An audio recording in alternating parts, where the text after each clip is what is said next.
r/pro revenge. I was wrongfully fired. Then I took everything they thought they could take from me. Throwaway, because half the people involved are on LinkedIn. A little context. I'm in my mid-30s. Worked at a mid-sized fintech startup, call it Northgate, for 6 years. I started as a junior analyst and worked my way up to senior product ops, the kind of role that sits between engineering, compliance, and sales. I liked it. I liked the people. I believed in the product. I'd missed birthdays, helped train new hires, and once stayed late for 3 straight nights to fix a rollout that went sideways because a vendor lied to us. I had glowing reviews and a spotless record. So when they fired me for gross negligence and deliberate withholding of information after an internal compliance issue, it felt like someone had shoved my chest in. It was immediate, humiliating, and done in a way meant to burn bridges, and importantly make me unemployable in the industry. What they said, officially. I failed to escalate a flagged transaction line that later caused a compliance investigation. The company lost a client as a result. HR said I deliberately withheld material information. I was escorted out, my laptop taken, badge deactivated, accounts locked. The public reason in their canned statement to the team, a breach of trust, and the manager who led the meeting, let's call her Dana, implied bigger things without specifics. What actually happened, the flagged transaction was escalated by me the day it appeared. I emailed my manager. I put it in the compliance ticketing system. I flagged it in the Slack channel used by our compliance ops team. The ticket sat unreviewed for a week because compliance ops had been short-staffed and the person who normally triaged those tickets had been out with a family emergency. The flagged transaction became a minor headline internally. Someone higher up panicked, and Dana, who'd just been passed up for the head of ops role I was in line for, needed a scapegoat. My first reaction was rage. My second was denial. My third, horror, as I realized how easy it would be for them to construct a narrative, and how hard it would be for me to tear it down if I reacted angrily on the first day, which I didn't. Instead, I did the thing people rarely do in the immediate aftermath. I documented. Step 1. Preserve. I wrote down everything I remembered about the ticket and the timeline. Every email I sent, every Slack message, every person I CC'd, the timestamps. I asked politely for copies of my calendar and last 3 weeks of timesheets, which HR provided because they were part of my exit packets. Silly oversight. Step 2. Quietly collect corroboration. I reached out to 2 trusted colleagues who I knew had seen the Slack thread and the escalation. One was a former teammate who had already left for another job. The other was someone in compliance who had been training a temp. Neither wanted to get into the middle of a fight, but when I explained the corporate narrative, they agreed to forward their Slack logs and to confirm the timeline if needed. I saved screenshots of the ticket in our internal system. It had an internal revision history showing when and who filed it, and it showed my entry. Step 3. Don't burn bridges, build an audience. This was the part that felt weird.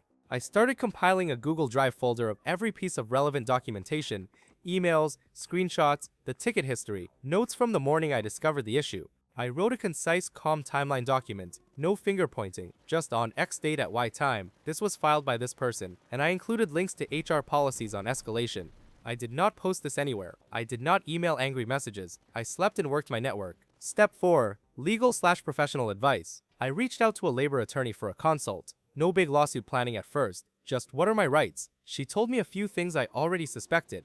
Northgate had painted me into a corner by using vague phrases like gross negligence, which can be dangerous for employers if you can prove they misrepresented facts to prospective employers. Also, because my firing likely violated internal policy on progressive discipline. We had a clearly documented progressive discipline policy which they didn't follow. I had leverage. She also recommended I request, formally, in writing, my personnel file, all notes related to the investigation, copies of the complaint that led to the firing, and any performance reviews in the prior 18 months. Employers in my state are required to provide that. I put in the request. HR sent a truncated packet that omitted many emails. That omission would end up mattering. Step 5. Strategy. I had 2 parallel tracks. The first was legal/administrative.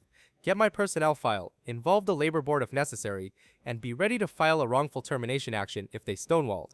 The second was reputational. Expose the truth in a way that didn't make me look like a bitter ex-employee. And this is where patience paid off.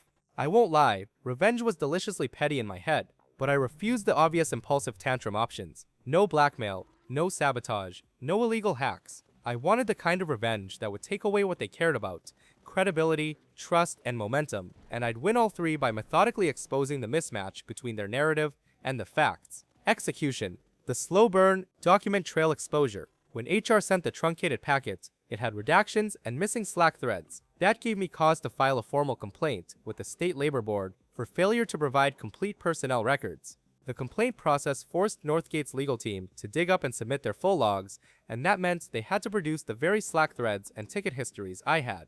When their logs came in, guess what they included? The exact Slack thread where I had escalated the ticket, with a timestamp that showed I had filed it before any supposed damage occurred.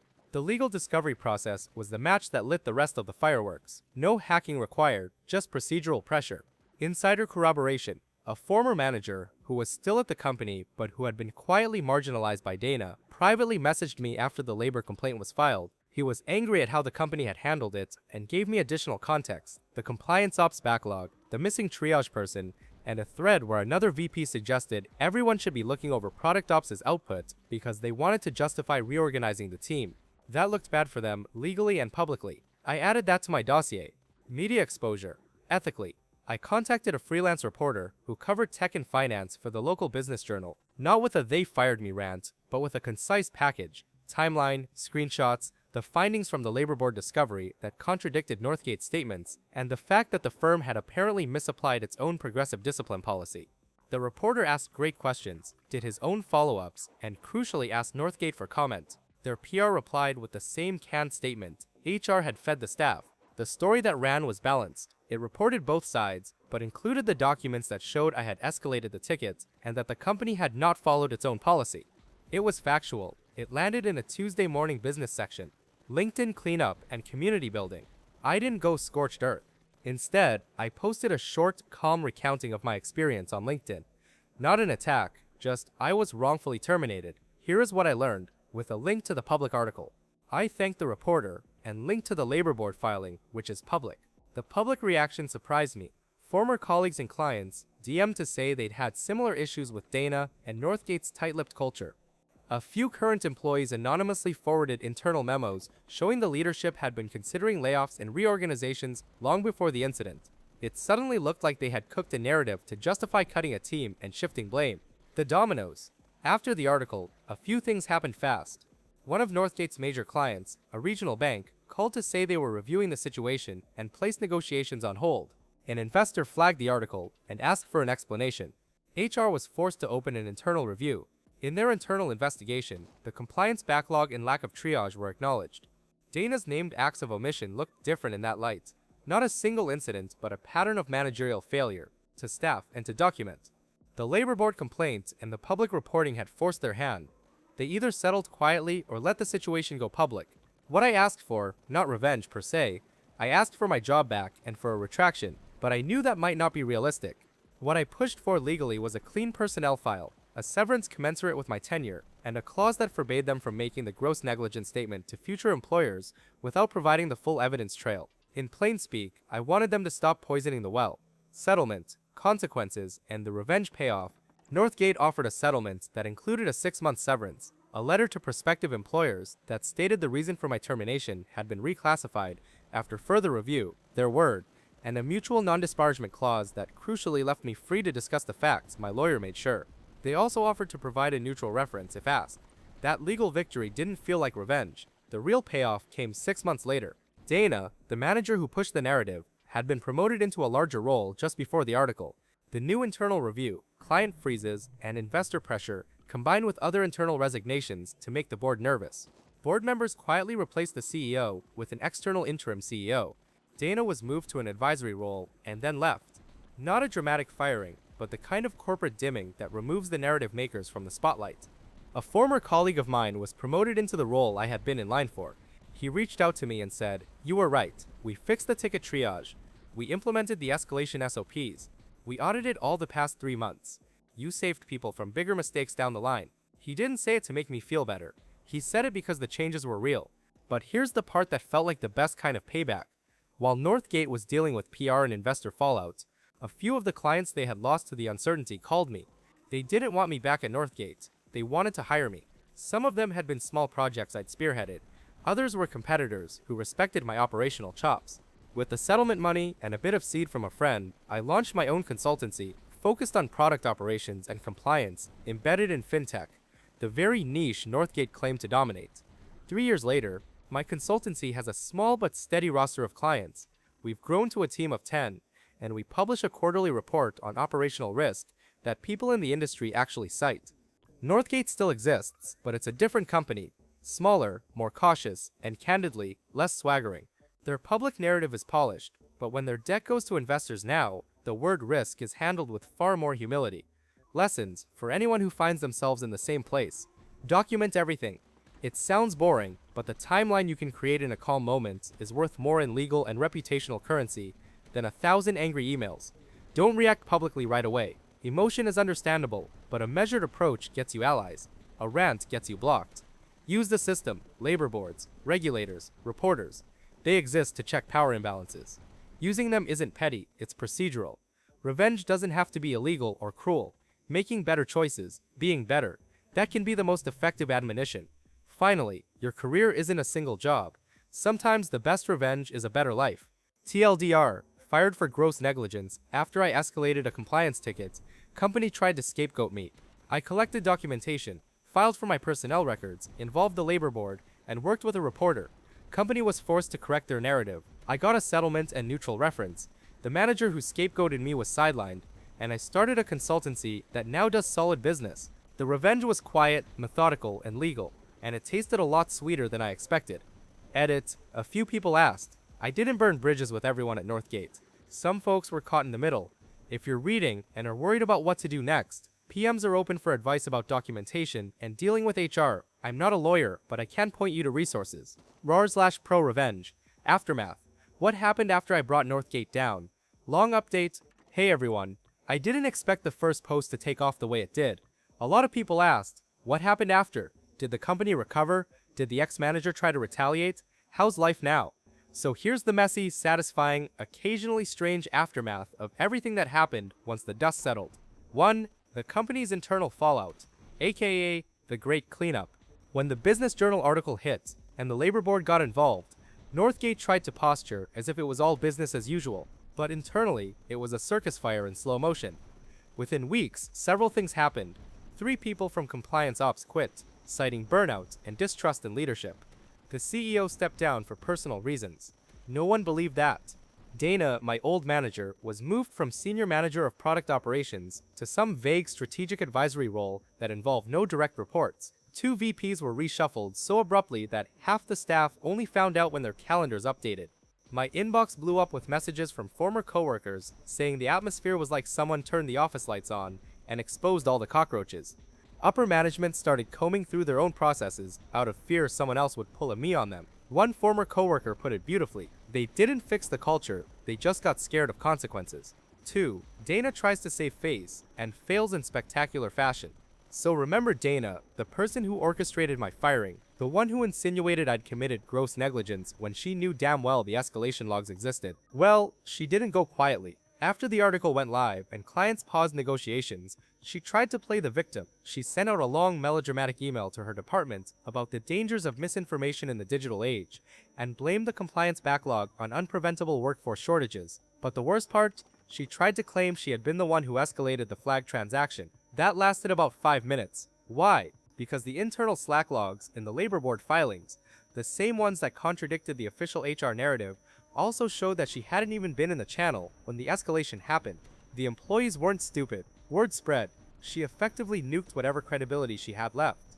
2 months later, she quietly disappeared from the company directory. No farewell email, no announcement. She resurfaced later, but we'll get to that. 3. Northgate's PR nightmare spirals. After the article, more people came forward with their own horror stories. They weren't all wrongful terminations. Some were mistreatment, underpayment, or retaliation stories. A local reporter did a follow-up piece highlighting anonymous employee complaints. Northgate's PR team tried to churn out a polished "we take concerns seriously" statement. Meanwhile, the investor who'd asked for clarification pulled out of the next funding round. The regional bank client that froze negotiations ended up canceling entirely. Their hiring pipeline dried up because Glassdoor reviews tanked. In a delightful twist of irony, Northgate, the company that fired me to protect its image, became known for the exact opposite. 4. My career turns into something I never planned. After settling with Northgate, I took some time off. I slept. I traveled. I learned to cook something other than microwave noodles. Then the calls started. Clients I'd trained at Northgate, companies I'd collaborated with, and even 2 competitors reached out. They wanted help building better compliance workflows, the very thing I'd specialized in. I didn't plan to start a business. but with the settlement money and some encouragement from people who believed in me, I started a consultancy. Within a year, Rainbow, I had 10 employees, we had clients booked 6 months out. We published a quarterly compliance report that other firms actually cited. I was invited to speak at a fintech panel, and yes, someone from Northgate was in the audience. They avoided eye contact like it was radioactive. I didn't just land on my feet. I landed on my feet with better shoes and a whole new floor to stand on.